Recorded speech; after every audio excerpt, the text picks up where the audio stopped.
إن كنتم تحبون الله فاتبعوني يحببكم الله ويغفر لكم ذنوبكم والله غفور رحيم قل أطيعوا الله والرسول فإن تولوا فإن الله لا يحب الكافرين إن الله اصطفى آدم ونوحا وآل إبراهيم وآل عمران على العالمين ذرية بعضها من بعض والله سميع عليم إذ قالت امرأة عمران رب إني نذرت لك ما في بطني محررا فتقبل مني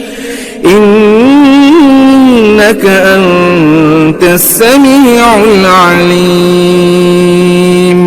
فلما وضعتها قالت رب إني وضعتها أنثى والله أعلم بما وضعت وليس الذكر كالأنثى وإني سميتها مريم وإني أعيذها بك وذريتها من الشيطان الرجيم فتقبلها ربها بقبول حسن وأنبتها نباتا حسنا وكفلها زكريا كلما دخل عليها زكريا المحراب وجد عندها رزقا قال يا مريم أنى لك هذا قالت هو من عند الله إن الله يرزق من يشاء بغير حساب هنالك دعا زكريا ربه قال رب هب لي من لدنك ذرية طيبة إنك سميع الدعاء فنادته الملائكة وهو قائم يصلي في المحراب أن الله يبشرك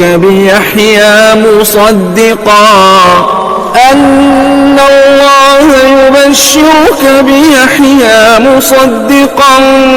بكلمة من الله وسيدا وحصورا ونبيا من الصالحين قال رب أنى يكون لي غلام وقد بلغني الكبر وامرأتي عاقر قال كذلك الله يفعل ما يشاء قال رب اجعل لي آية قال آيتك ألا تكلم الناس 3 أيام إلا رمزا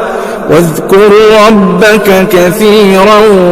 وسبح بالعشي والإبكار